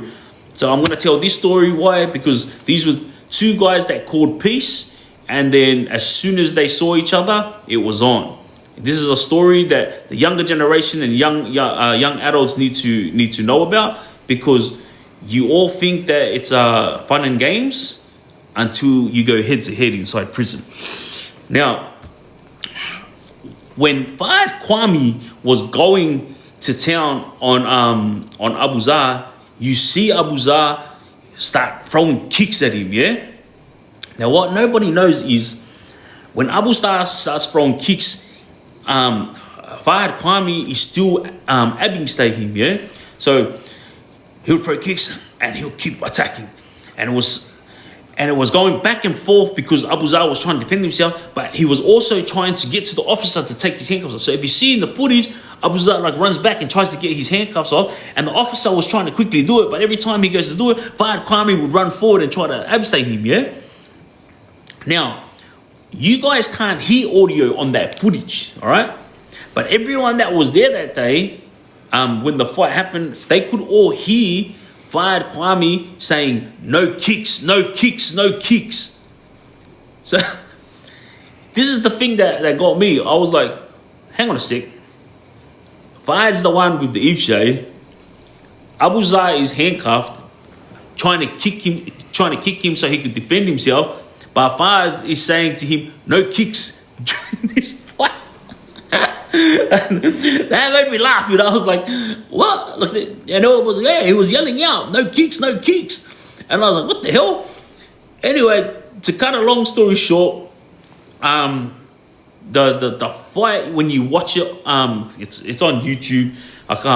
When I play it up on the TV and do it properly, I'm gonna explain it as the fight goes slowly, yeah. But yeah, these are two big heavy names, and this was a fight that was told as if like it was a war that was inevitable, you know, and Farhad Quami came out on top. Let me tell you something. Farhad Quami didn't come out on top. Abu Zar didn't come out on top. But Farhad Quami did make himself look stupid by yelling out no kicks. But also, if you're gonna attack someone with an Ivshay while they're handcuffed, you gotta make sure you do a good job. Now, let's go over to the fight with Bas Hemzi and the bloodline brother Lofi, yeah? You see what happened there. Bas Hemzi was handcuffed. He was trying to throw kicks to defend himself. But Lofi, being a soldier he is for bloodline, he finished the job, all right? Even when Bas Hemzi, he allowed Bas Hemzi to get his handcuffs taken off, like the squad member told me that day, the worst thing Bas Hemzi could have done was ask for his handcuffs to be taken off, because he ended up worse off from when he got stabbed, you know? So that's what you call doing the job and doing it right. So Lofi did what he did and he finished the job. If you guys haven't seen the footage, Bas Hemzi, and if you guys don't know these names, Bas Hemzi is one of the biggest names in Australia for underworld figures, and Lofi is not known as an underworld figure. He's just known as a frontline soldier for the Bloodline Boys. And long story short, he laid out Bas Hemzi, and when I say laid out, he was literally knocked out. So have a look at that compared to what happened with Farhad Quami and Abu Zar. All right, Farhad Quami had an opportunity to lay Abu Zar out, but the only thing that won from that fight was the rumors, because the rumors made out like Abu Zar Sultani got axed. And when I watched that footage, I was like, say swear I believed all that freaking rubbish from when I was in the main, you know? Look, I'm not trying to belittle Farhad Quami or Abu Zar. I'm just telling the story as it is, yeah? Farhad Quami is a ruthless man, and he did do what he always does. You know, he attacks. He doesn't care whether he wins or loses. He just does what needs to be done, you know? But Abu Zar did not get axed. Abu Zar defended himself, and he made himself look so good because of what Farhad Quami said when he was yelling out no kicks, no kicks. So, you know, for those of you guys who haven't heard the audio, that's exactly what was said that day, you know. And Abu Zar had no blood on him all over his face. He did get abscessed in the head. He showed that to me himself. But all these rumors about blood pissing out of his head or out of his face, and Farhad Quami went to town on him and axed him, that's not what happened. But Farhad Quami did have a goal, and as everybody knows, like, Farhad Quami is Farhad Quami. He does not care who you are. Like, he'll just do what needs to be done, you know. And he tried that day to lay Abu Zar out, but yeah, it was unlucky. Abu Zar didn't get laid out. He actually did a good job defending himself, and that's all I got to say about that fight. Now that you guys all know the audio part of things and how it started and how it went down, I'm gonna leave it to you guys to make up your own mind when you watch the footage yourself. But that's exactly what happened. All right. Let's finish it off with this last story. Look, everyone keeps telling me to freaking do these battles. I didn't really like the battles when it first started, but people keep telling me I should do it so I can get used to it because I'll like it.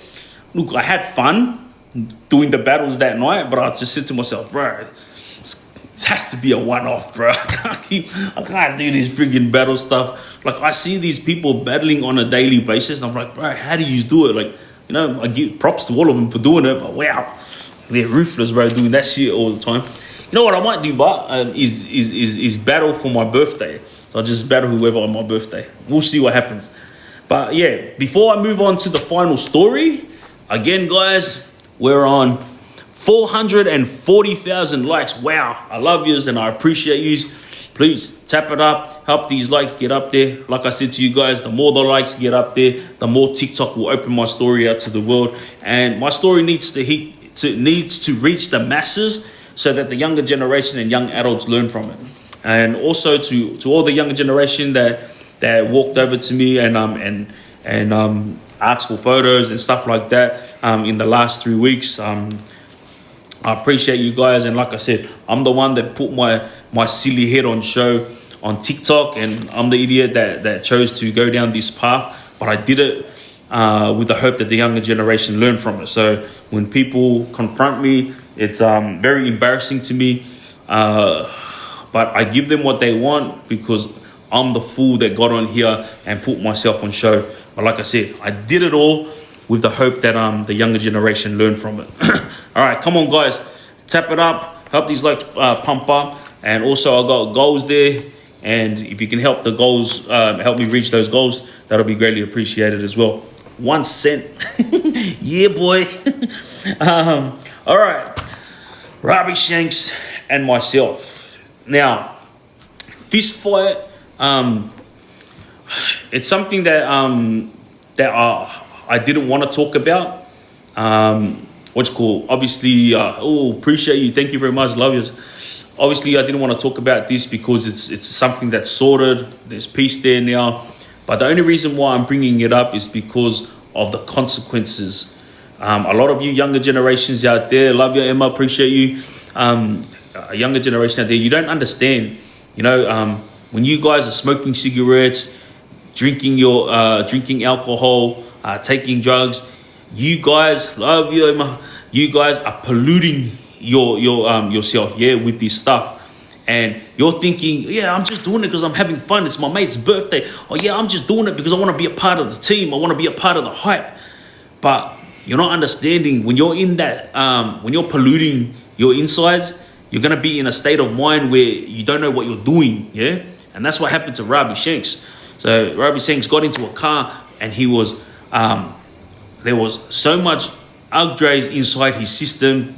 I'm telling you this because this is what he told me, yeah? There was different Triggz in his system, yeah? And all this stuff had boiled up, and it sent him into a place where, appreciate you, thank you very much, guys, love you. It got into a place where he didn't understand what he was doing. Got into a car and he drove, and he accidentally hit a kid, yeah? And God bless that kid and their family. I'm not going to bring up the names, but this kid passed away, and Robbie Shanks ended up in prison. He ended up with myself in the remand yard at Goulburn. Now,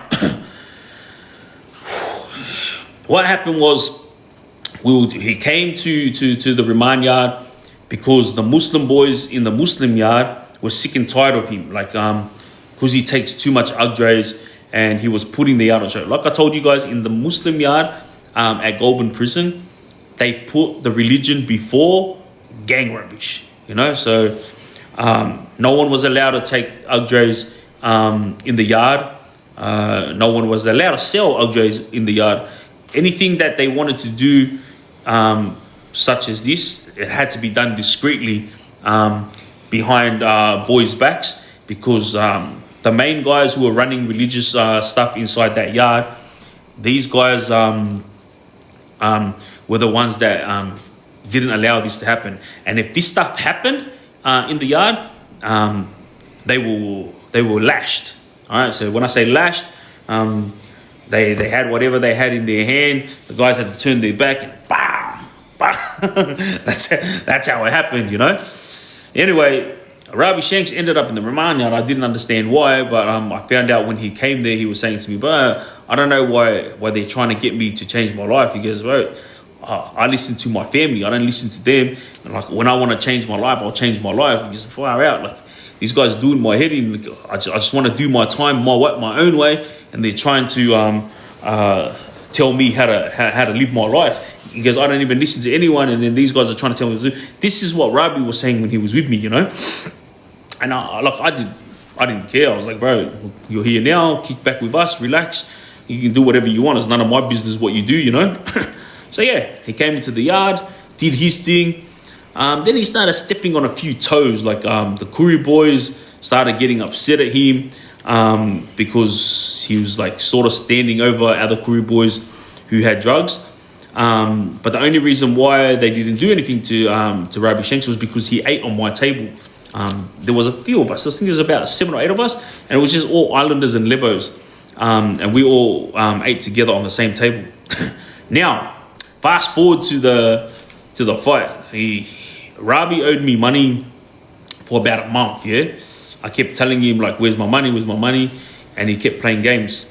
And then I had an argument with him because he started belittling a lot of the Muslim boys in the Muslim yard. All right? And I got the shits because I'm friends with a lot of those Muslim boys. So I turned to him and I said to him, bro, if you got something to say about your Muslim brothers, go over there and say it. I go, every day I hear you talk to them, you're like salams, and you start like showing them love and respect. But when you're with me, you're belittling them, you know? All right, if you got something to say, go say it to their face. I was like, nah, it's not like that. He goes, bro, I was just sick and tired of this and that. And he goes, that's the only reason why. So that argument caused tension because when I went off with him, pretty much the Muslim boys found out that I went off with him and they asked me, oh, is everything all good over there? We don't want you getting into dramas with the Muslim boys. You know, like we all get along with you, Pete, you know? And I said, yeah, nah, okay, bro. There's 2 Muslim bloodline boys in here. It's not an issue. I go, it's just, I went off at Shanks because of this. So the tension started from there, and then he owed me money, and then the tension started building up. And when I bumped into him that day, I said to him, bro, if my money's not in by the end of the day, you better get ready. And he goes, get ready for what? I said, you know what? I said, make sure my money's in that account by the end of the day. The whole day went on and nothing went in. And then when it was like, I think it was about 15 minutes before muster, meaning like we're going to get locked in, I thought, F this. So Rabi was on the phone. He gets off the phone and then he walks. When he walks towards me, I think he thought that I was going to shake his hand to say goodnight because everyone was shaking hands to say goodnight. But when he walked over to me, I just king hit him. And as soon as I king hit him, he dropped, all right? And then when he dropped on the ground, he's like, bro, what the F like that? And he was trying to get up. As he tried to get up, I rushed him again and he ended up on the ground again. When he ended up on the ground, I hit him pretty hard. And when I hit him, his teeth came out, yeah? And I didn't know his teeth had come out. I was just hitting him because I was upset. And then one of the Aussie boys named Josh Dan Duke, he picked up his teeth, you know. And Rabi was getting up. He was upset. And then Josh went over and gave him his teeth. He goes, bro, your teeth fell out. And I didn't know at the time that I had broken his teeth. Yeah, I was just upset and I wanted my money back. And because Rabi's tall and he's got a good name inside prison, I just thought to myself, you know what, I want to do what needs to be done. I don't care who you are. So after I had clocked him and given him a hiding, I said to him, you know that money you owe me, I don't want it anymore. Keep it. From now on, you're not eating on my table anymore. And I said, and we no longer have a relationship. You do your thing, I'll do my thing, and get out of the yard. Rabi he grabbed his teeth and then he walked away from me. So that was it. It was just like a 2-second thing. I asked him and it was over. Moving along during the day, I thought it was all finished, done and dusted. And because he had come back and apologized, because he knew he was in the wrong, he apologized. And I just said, bro, it's all good, but please don't talk to me. I don't want nothing to do with you anymore. It's all good. I forgive you, but that's it. Don't talk to me. Go away. And I left it at that. He was holding a grudge the whole day, and as soon as they called muster to get locked in, everyone was lining up. He was looking at me, and then he started walking towards me, and I said, bro, what are you looking at? And he goes, what? I said, what are you looking at? And he goes, what? I realized at that moment he was still upset. So I said to him, Shanks, do you want a one-on-one again? And he goes, yeah. And I said, you want a one-on-one again? He goes, yeah, I do. And mind you, we're about to get locked in the cell, yeah? So I'm like, all right, let's go then. So I stepped backwards under the awning. Under the awning, there's no cameras, so you can fight and no one will get charged. So I stepped under the awning, and then he took off his jacket, and we both shaped up. As we both shaped up, he threw a jab, and I threw a left hook and clocked him, and he fell to the side. As he fell to the side, I ran up towards him and uppercut him, and then he fell backwards on the wall. I stepped back, and then he goes again. All right, come back under the awning. He comes back under the awning. We're shaping up again. As we're shaping up again, he throws the jab. Again, I clocked him. He goes backwards and he hits the table. And then he goes again. I was thinking, bro, what the hell? This guy's got balls, bro. You know what? I'm not even going to talk rubbish about Rabi because, bro, he goes on with it. He doesn't give up. You know, he doesn't take a backward step. The more I put it on Rabi Shanks, the more he wanted it. You know, it's like every time I would drop him, he'd get up and he's like, again. You know, every time I would clock him a good hit and he buckle, I would step back and he's like, again. And I was like, it's like a freaking fighting Superman. This guy doesn't give up, you know. I was like, what the hell? Anyway, on the third one, as I stepped forward, for some reason, I don't know what the hell I was thinking. I said to him, hit me. And then he just went crack. As he cracked me, I went like that and I looked at him and I said, is that all you got? But the truth is, I saw 4 of him. He hit me that hard on the chin that I saw 4 of him. But I was trying to look like it didn't hurt because he clocked me straight in the chin, you know.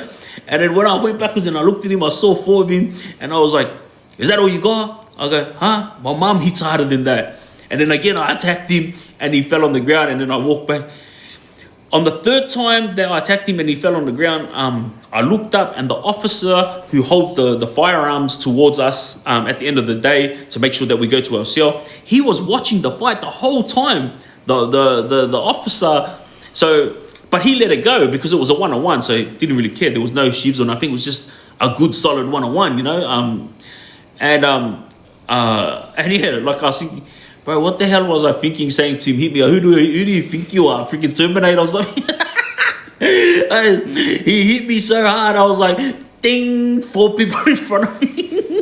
I was like, and then lucky for me, like he was also tired from fighting. So I got the better of him that day. But honestly, I can honestly say, like, the man's a soldier, you know. He doesn't give up. If you're gonna go to war with someone, you need a Rabi next to you because you know you got all these blokes who are saying they're hard guys. I said, but when it comes to war, they all buckle. I swear, they were. You remember that that story I told about Leonard, who's a Syrian in the gang last hour when he attacked Adnan Darwish, when he abstained him all over the head and all that. So let me explain something. When the gas got shot, it got headed towards them and it went under the gate. And it went towards a lot of the OC guys that were there watching because they were in the island yard. And guess what happened? I was watching from up the top the fight, and it was something that I teased them about a lot because the gas went under the fence and went towards them. And they all ran. They legged it as soon as they saw the gas. And this is why I always say, you know, like, if you're going to start something with the screws and the gas gets hit and you get run, I'm going to lay you out. Because I know I'm going to stand there and do my best to fight. But yous are the ones that are starting it, and yous are the ones who are running to the water tap, trying to get water in your face so you can get the stinging off your face, you know what I mean?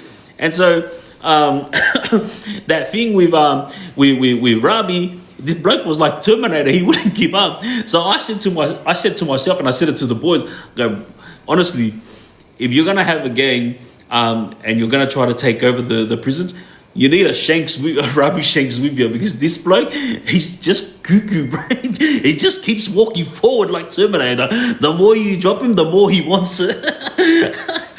Now this is the thing that I didn't like about Rabi was the drugs, yeah? Like, honestly, the bloke is a straight soldier.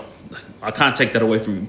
The drugs got the best of him, and I don't know what the hell he was thinking. Like, he said this to a few boys, you know.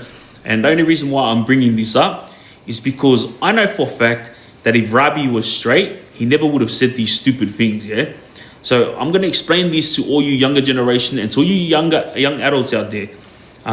When you live this life, it doesn't matter if it's crime, gang life, or whether it's taking drugs every day or drinking alcohol, smoking cigarettes, mate, there's consequences to all of it.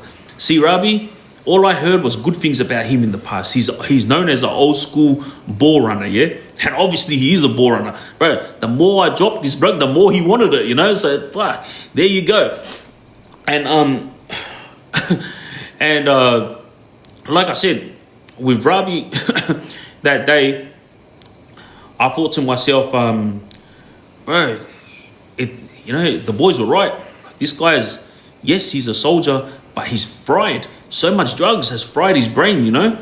And the reason why I realized he was fried is because, the little kid that he hit, all right? Obviously, she passed away. And Rabi, the idiot, because he's off his face on Ugdrays, he turns around to everyone and he says, I want to get a tattoo. And everyone's like, what tattoo? He says, I want to get a teardrop. Now, for those of you who don't know, teardrop means like you either did 10 years in prison or you murdered someone, you know, that, whatever it is. If you unalive someone, you get a teardrop, right? I'm going to tell you a funny story after this one to end the life, yeah? But he wanted to get a teardrop, and I turned to him and go, hang on a sec, you want to get a teardrop? Okay, for what? And he goes, well, you know how I'm in for mate? Yeah, I want to get an teardrop. And I said, bro, what's wrong with ya? And I said, there's a kid. I understand it was an accident, Rabi. Okay, bro, you don't go freaking highlighting your charge on your face, what's cool, because of the status that you think you're gonna have. Okay, bro, what you did is something that I would never forgive. You know, if you did it to my kid, okay, bro, you have the audacity, you know, the nerve to go and get that tatted on you when what you think you're a sick cunt because you unalived the kid, you know. And he goes, yeah, but it's not about that. He goes, it was an accident. It's about my charge. I'm charged for murder, mate. That's why I want to get the teardrop. And I go, bro, this guy is freaking clueless. Like, he's so fried from drugs that he doesn't understand what he's saying. Like, you know, mate, I'm not even going to freaking go there. Like, you know, God bless this kid and their family.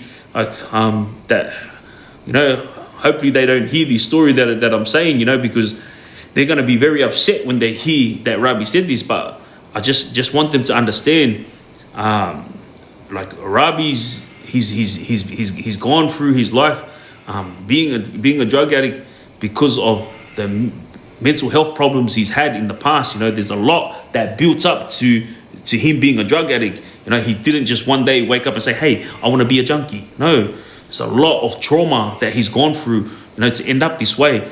You know, so this is why I explained thoroughly to all you younger generation out there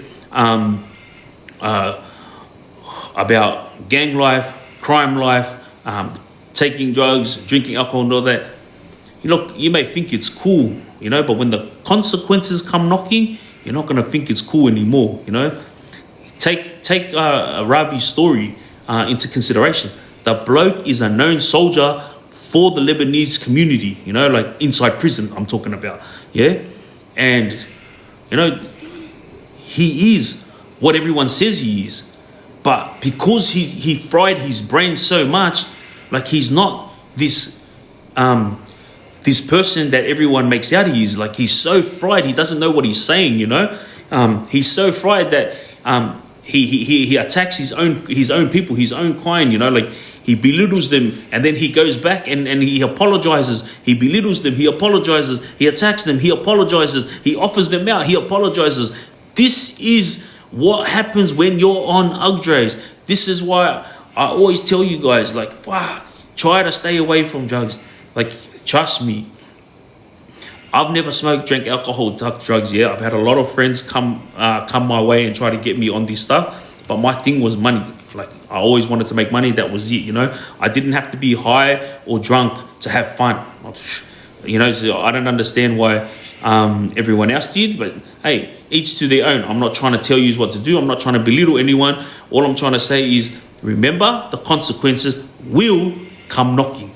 Now, before I end this live, I'm going to tell you a quick story here about this teardrop thing, yeah? That's the story between me and Rabi, and yeah. But this little funny thing that I seen when I was inside prison. So one of the Samoan boys, he had a teardrop tattooed here, yeah? But it was a little big for his face, all right? And I was like, I bumped into him and I was like, Taluso, is that a teardrop on your eye? And he was like, oh yeah, Uzo. I said, wait, did you commit a murder, man? He was like, oh, nah, Uzo. I said, did you do 10 years in prison? Like, nah, Uzo. I said, so what'd you get that tattooed on your face for? And he goes to me, oh, Uzo, I'm going to be straight out with you. He goes, I had a dollar sign there.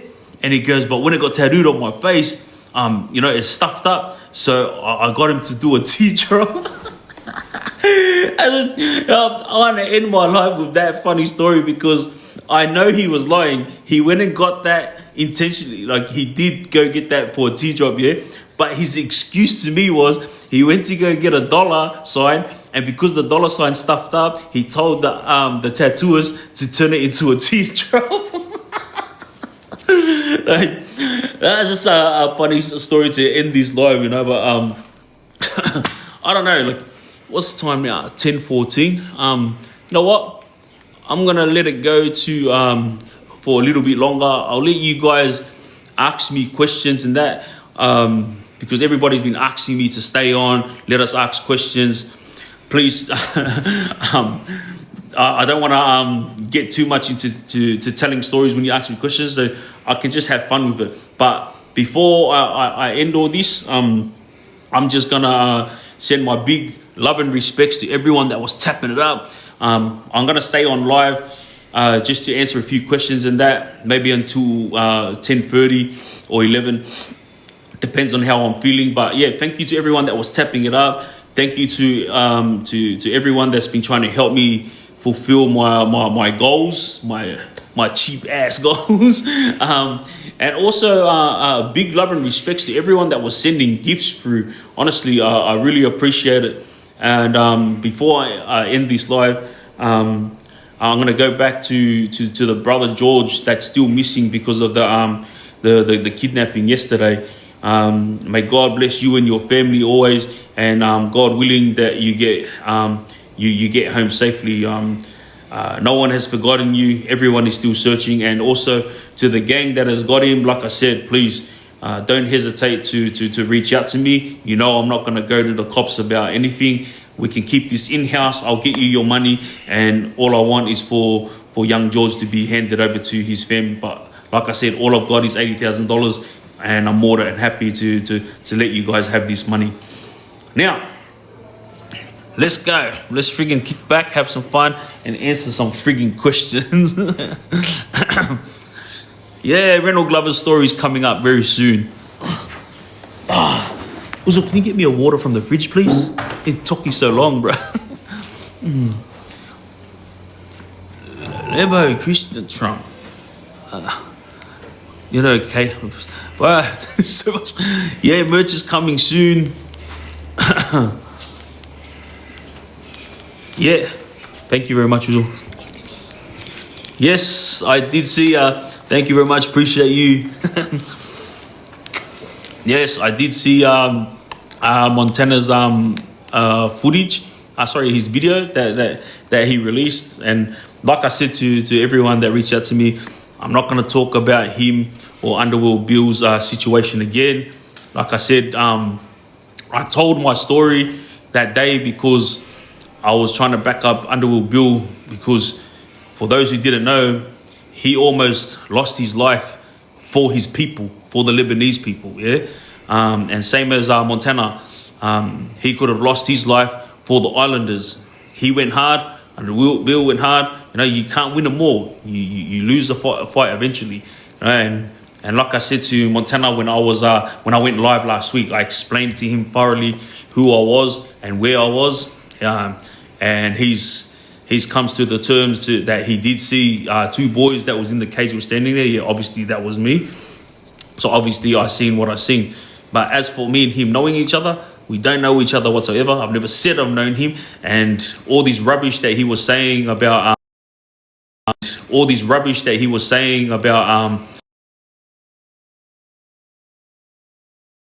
I mean, hey, babe, can you tell her to give me a phone? Sorry, guys. People that's involved in trying to bring young George home, they're trying to call me. So I'm just gonna get my wife's phone to see what's going on. Hopefully, we got some good news. I would use my phone, but my phone is here. Hey.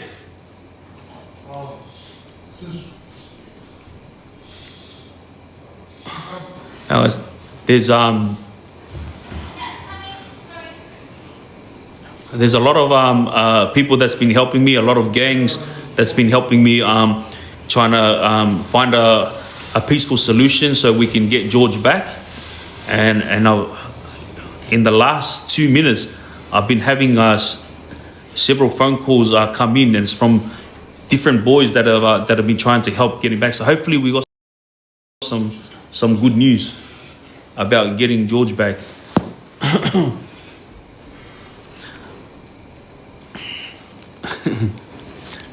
Pause the live. Someone told me to pause live. Why do I have to pause it? Mute your live, Uso. How do I? But I don't even know how to mute it.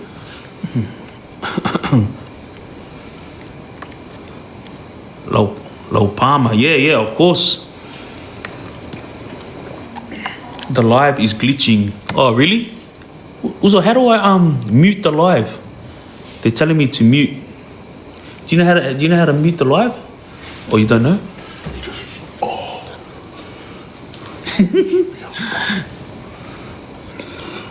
I wouldn't have a clue.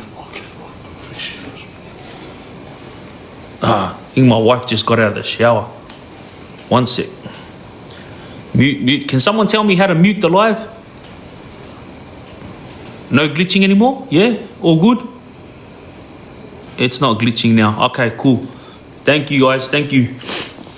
All right, I think my wife just got out of the shower, so I'm just waiting for her to bring the phone. I'm on live. I might as well find out if any good news.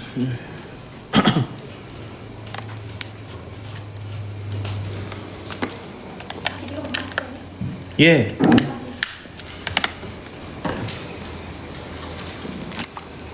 Oh, sucks. Drinking 2 waters at once. Alright. You got A's Mumilla here? Yeah. Can you call him, please? Yeah, podcast is coming. I'm gonna be releasing more things this week on YouTube, guys. Yo, AJ, my man.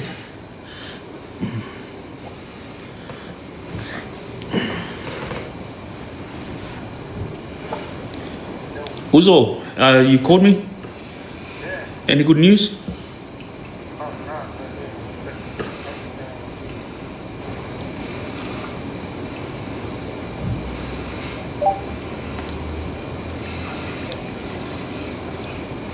Yo. One sec. Yeah, Uzo. Yeah, I can see. Hey, how do I mute the thing?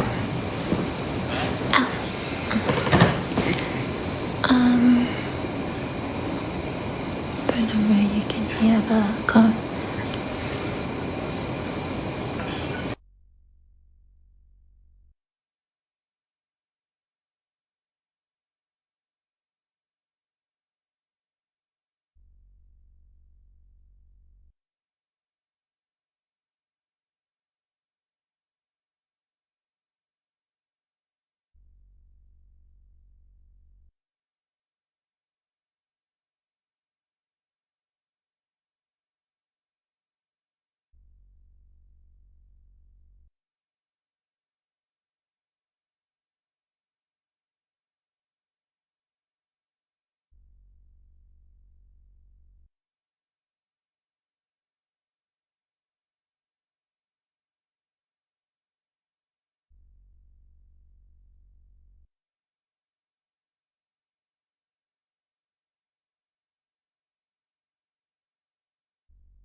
It's not on.